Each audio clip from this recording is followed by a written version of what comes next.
Hi, hello, namaskar. How are you? Hopefully, you guys are doing well and in a good condition to watch my videos. So today we'll discuss about land reforms in India. Okay. So first we'll discuss about the quotation said by Aldo Leopold.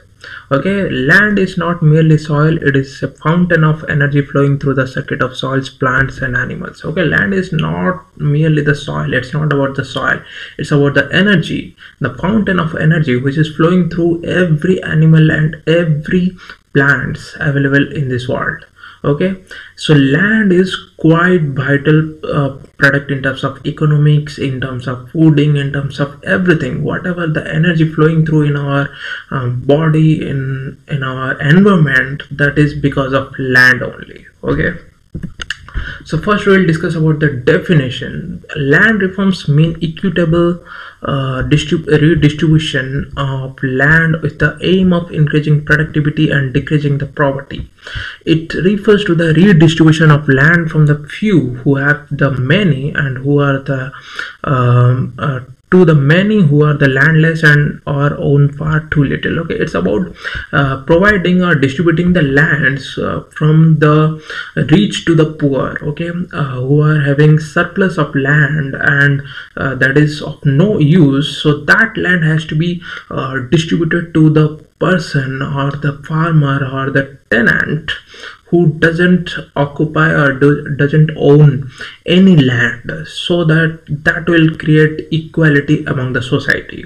Okay, so land reformation. Okay, land reformation has diminished the system of jamindari system, then the system of jagirdari system. Jamindari is like somebody is having a a lot of lands. Okay, and they are arranging tenants or farmers for cultivating in their land, and that farmer has to take the loan from that jamindar to grow the product on the land. And when the product will be harvested, when the crops will be harvested, that has to be sold, and whatever the money he will get, he has to pay his loan amount to the jamindar along with the interest rate. And after that, whatever amount is left with it, he has to run his family with that amount only. That will be a very little amount. See, if some farmer has taken 10,000 rupees from a jamindar, and after cultivating the after harvesting the crops, he is getting 15,000, then 2 to 3,000 interest will be attached to that loan amount. So after giving 13,000 out of 15,000, only 2,000, a very few amount will be left with the farmer, and with that amount he has to run the welfare of his family. So that is quite a little amount, and that system has to be vanished. The system has to be changed. So that's why this land reforms revolutionary idea has created a lot of impact in our society. So jamindari system and jagirdari system both are same, and there is a little difference. Jagirdari is nothing but giving that jagirdari, that means what do you call it, sugarcane crops. For that, if some farmer are harvesting sugarcane crops, then that will be jagirdari system, and jamindari is for harvesting and production of every crops. Okay, then ryotwari system is those persons who are owning their land and they don't need any jamindar or any person to pay their rents to the British government. Okay, ryotwari are the persons who are having their own land, and after the Battle of Buxar, when the Britishers has been owned, they have put taxes on states like West Bengal, then Odisha and so on. Okay, so those farmers has to pay the tax to the British government, and the farmers which are having their own land, the tax they are paying that to the British government, that system is known as Riyotwari system.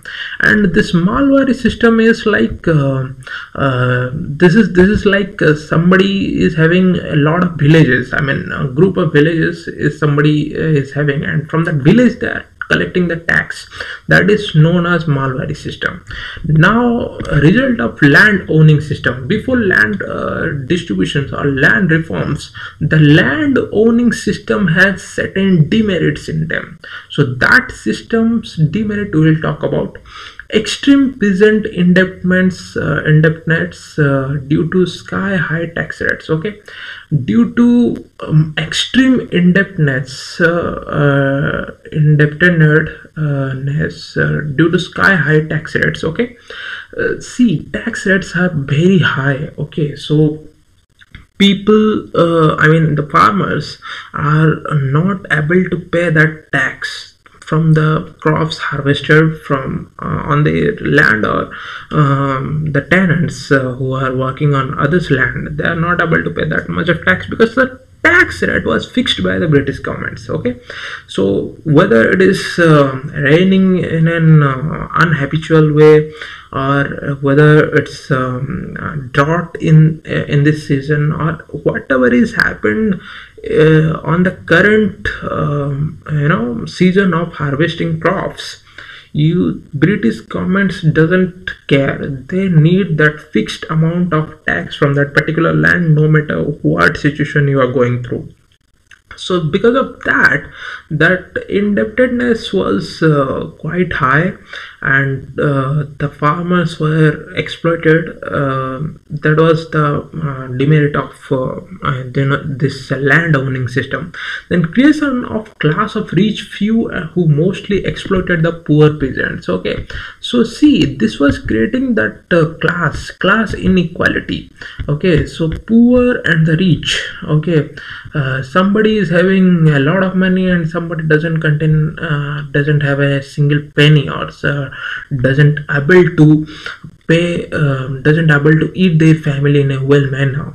So that is what this land owning system was creating, that peasants lived in constant fear of eviction. Yes, see, if you have some amount that is hand to mouth, and you don't have any savings with you, then if some disease will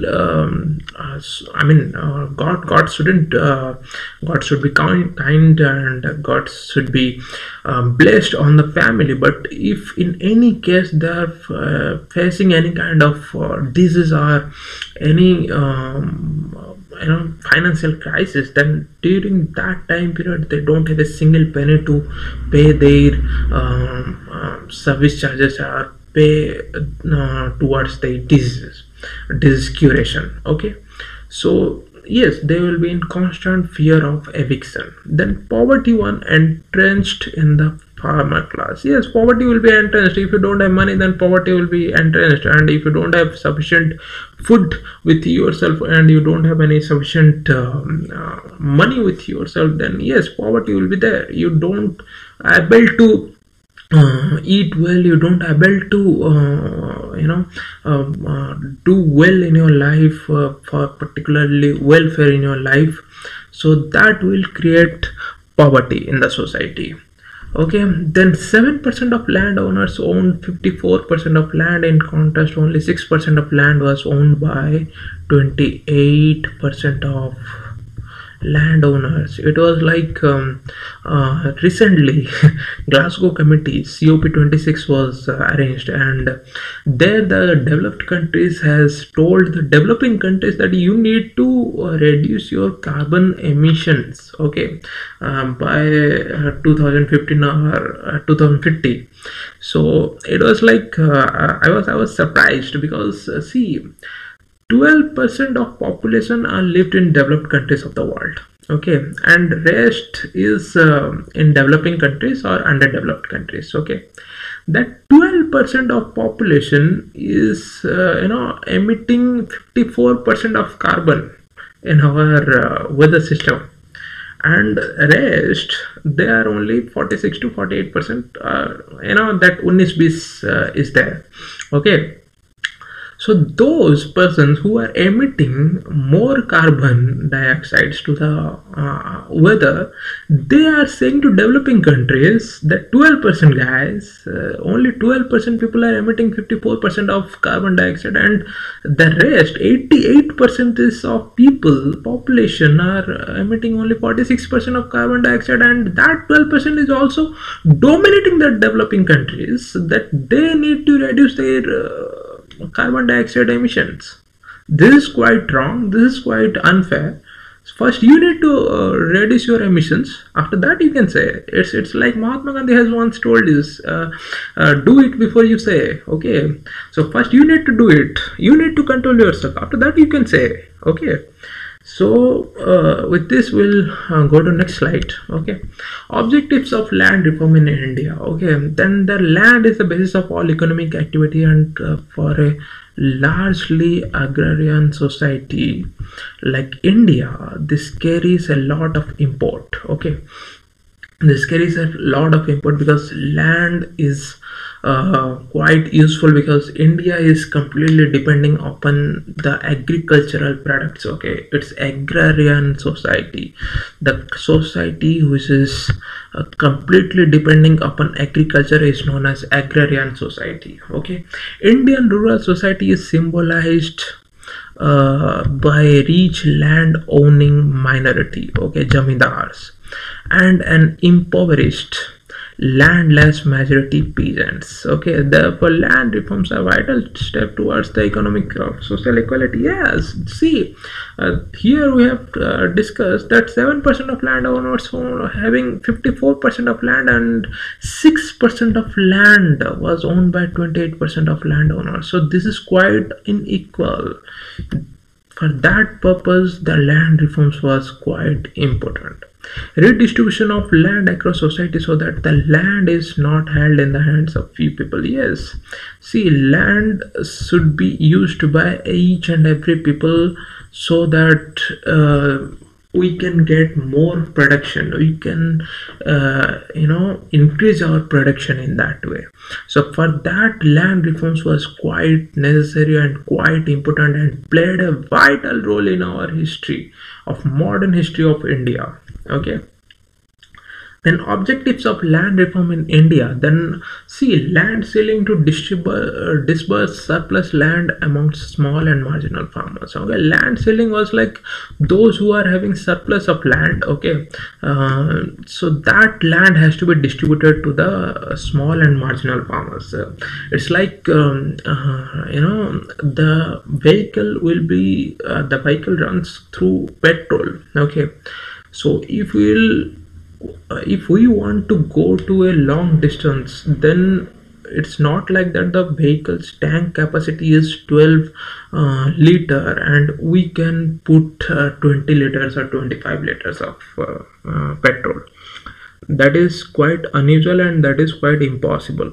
So money is necessary in our life, but money is not everything, and land is necessary, but land is it shouldn't like that all the land's in your hand and you are not utilizing that land. Okay, so that surplus land has to be taken care. That surplus petrol has to be put in a particular bottle so that you can travel the long distance. So whenever that 12 liter will be consumed, then you can use that extra petrol.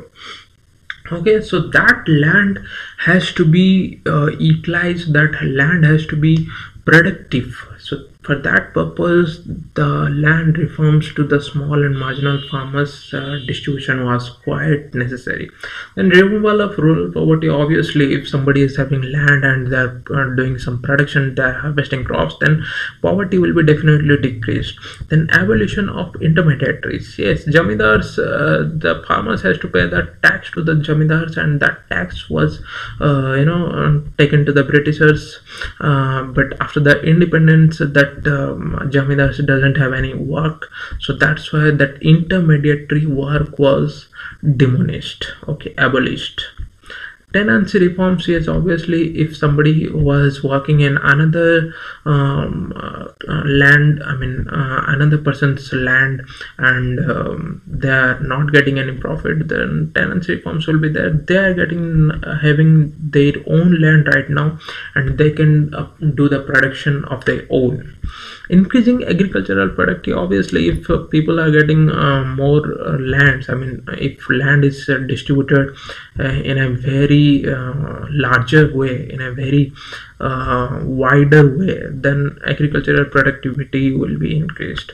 Consolidation of land holdings and prevention of land fragmentation, yes, land holdings will be consolidated. That means you can have this much of land in your hand with you, and that land fragmentation, that land distribution was there. If you have more than the land you can occupy, then that extra land, that surplus land, has to be taken by the government, and that has to be distributed to the poor and marginal farmers or tenants or peasants. Okay, then developing cooperative farming. Cooperative farming is nothing but just you need to grow each and every kind of products. You need to grow each and every kind of crops, so that the food requirement of our society can be fulfilled. Okay, if somebody is cultivating and somebody is doing production of rice, then somebody has to doing the production of wheat, then somebody has to doing the production of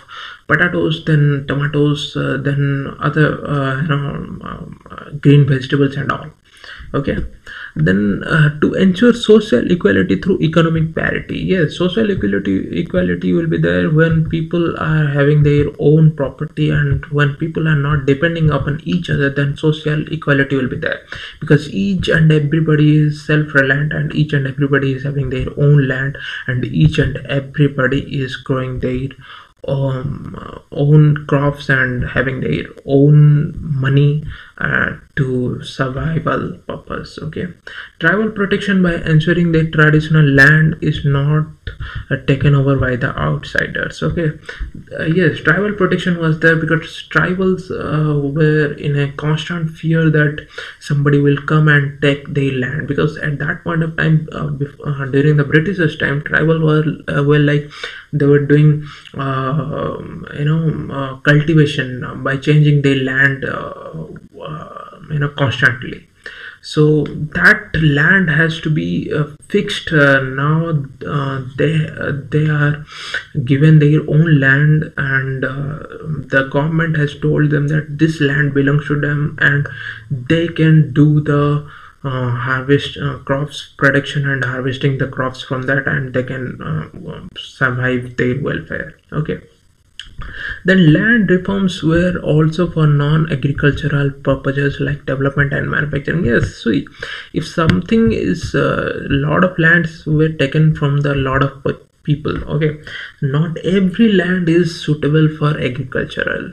Okay, if some land are like not suitable for agriculture, then that land has to be utilized in terms of infrastructure, in terms of manufacturing, in terms of development, in terms of services, in terms of government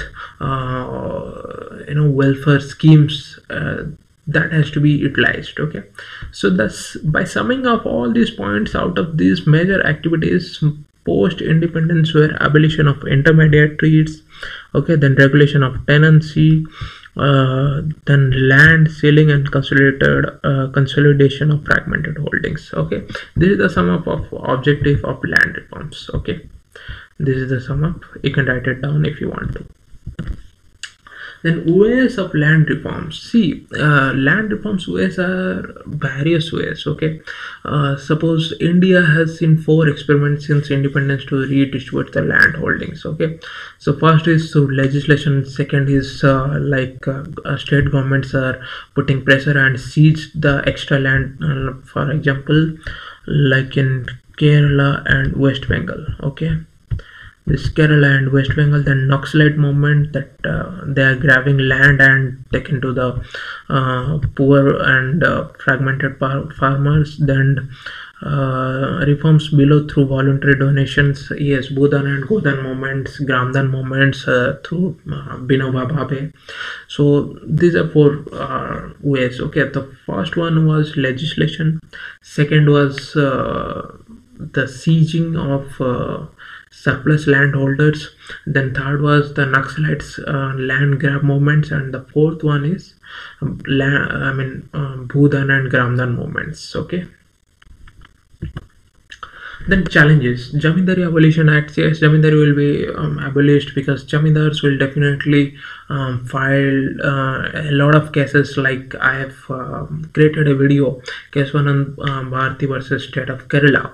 In that case, also Keswanand Bharati's property was seized by state government, Kerala state government, to be distributed to small peasant farmers. So because of that, he has put a case in Supreme Court, that is fundamental right, that is right of property. 19(1)(f) is violating here, though the 19(1)(f) was already taken reviewed and taken out from fundamental rights in Amendment 25 during the IC Golaknath case.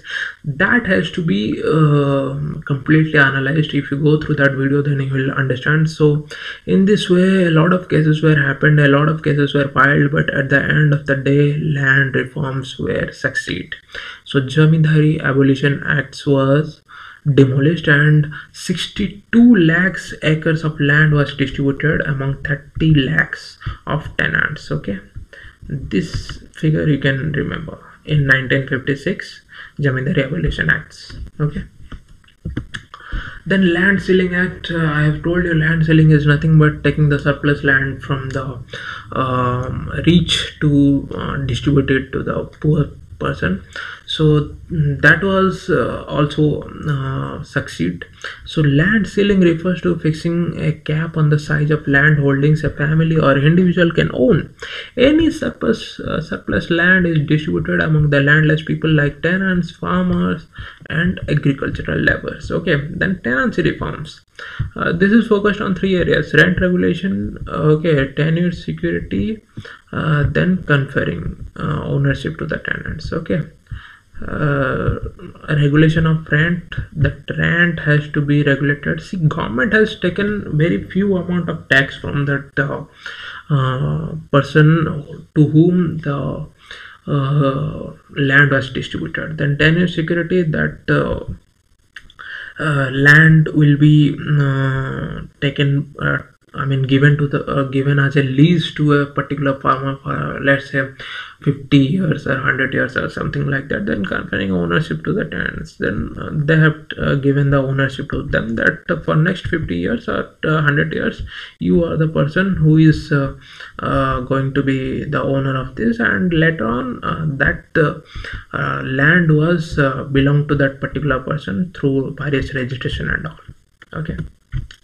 Then outcomes. What are the outcomes because of this land reforms? Abolition of middlemen like landlords. See, this we have already discussed, that abolition of jamindaris and jamindars and jagirdars will cease to exist. We will just read it. The powerful class of jamindars and jagirdars cease to exist. This reduced the exploitation of peasants who now become owners of the land they tilled. This move was vehemently opposed by the jamindars, and who employed many means to evade the law. They registered their own land under their relatives' names. They also suffered tenants around the different plots of land so that they wouldn't acquire incumbency rights and land ceiling. Now this land ceiling also we have discussed, that giving the surplus land to the poor farmer. With a cap on the size of land holding, an individual family could hold equitable distribution of land was possible to an extent. With only landlord abolition and no land ceiling, the land reforms would not have been at least partially successful. Okay. Then land ceiling ensured that the rich farmers or higher tenants didn't become the new avatar jamindars. Okay. If we'll so what they are saying, that if at that point of time the land ceiling, that surplus land was not distributed among the poor, then then what will happen? The poor, the rich farmers and the higher tenants will be the next jamidars, that they will be evaluated as next jamidars, because they at that point of time they were the rich people among all. So to demolish that, this land ceiling also important. Then land positions, yes, positions will be there. People has to be possessed their land. The land is a source of not just economic income but also social standing. Land reforms made it mandatory to have records of holdings. Yes, if some land is registered on the name of somebody, then that record has to be taken care by government, which was not in the case of previously. The case was not there. If some land was belongs to somebody, then to that no record was found. Okay, it is also compulsory to register all the tenancy arrangements. Okay, tenancy arrangements also you need to register.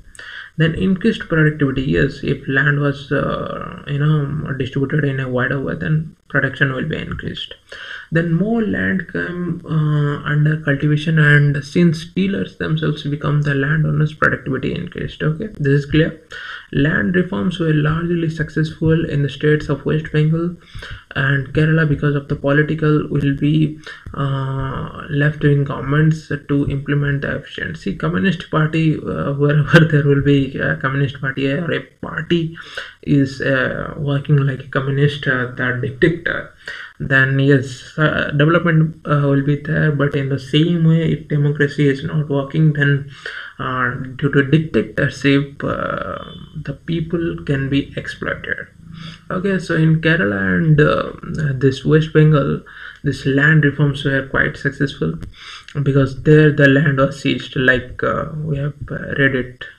Okay, there was a sort of revolution in these places in terms of land holdings, okay, and ownership and also conditions of peasants. The packing slogan was land to the tiller. Okay, land to the tiller. In the Jammu Kashmir also there was partial success in the redistribution of land to the landless laborers. Okay, then now we'll talk about the drawbacks. What are the drawbacks because of this land reforms? There are still many small and marginal farmers in India who pray to the clutches of moneylenders and continue to remain indebted. Yes, there are a lot of farmers who doesn't occupy any land still. I have also seen a lot of farmers. So for them, it doesn't make any difference. Okay, rural poverty still exists. Yes, poverty will be still there. Land ceiling varies from state to state. Yes, land ceiling varies from state to state, that we have discussed in West Bengal and Kerala. This land ceiling was quite successful, whereas in Jammu and Kashmir it was partial successful. So many plantations were exempt from Land Ceiling Act. Many people own huge tracts of land under Benami names. Yes, Benami names is like they're they're registering their lands on the name of their children, on the name of their wives, on the name of their brothers, sisters, and all. So that's why a lot of people are also registering lands on the name of somebody who doesn't exist. So yes, people are doing some 420 kind of works. So that has to be demonished, that has to be taken care by government, and that has to be taken care by us also. We have to do a lot of things, because see, wherever whichever the country is developed, there the people are quite hardworking, and there the people was not supporting the corruption or any kind of corruption activity. So that's why we have to be very careful. We have to be very woke up to bring the changes, to bring a new society to gift our next generation. Land reforms also include agrarian reforms, which deal with measures to improve the productivity of land and especially agricultural land. This includes the Green Revolution. Yes, Green Revolution. I think Green Revolution was quite successful, and because of Green Revolution, only Punjab and Haryana and all these states are able to grow a lot of. Production was quite. Increased in a huge manner in the states. Okay. So, to fix various loopholes in the land reforms in the late 60s and early 70s, the recommendation of the Central Land Reforms Committee were implemented. Okay, the Central Land Reforms Committee was given their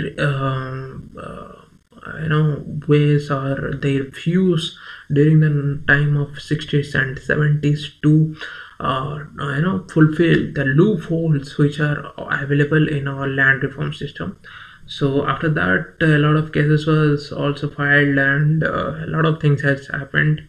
I'll discuss later on, but for this video we'll end up here. And if you have any doubt or if you have any question, then you can comment and ask me.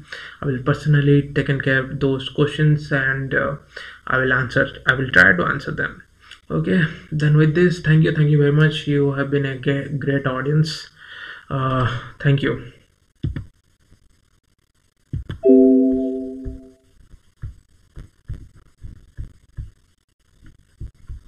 And yes, don't forget to like, share and subscribe to my channel. Thank you.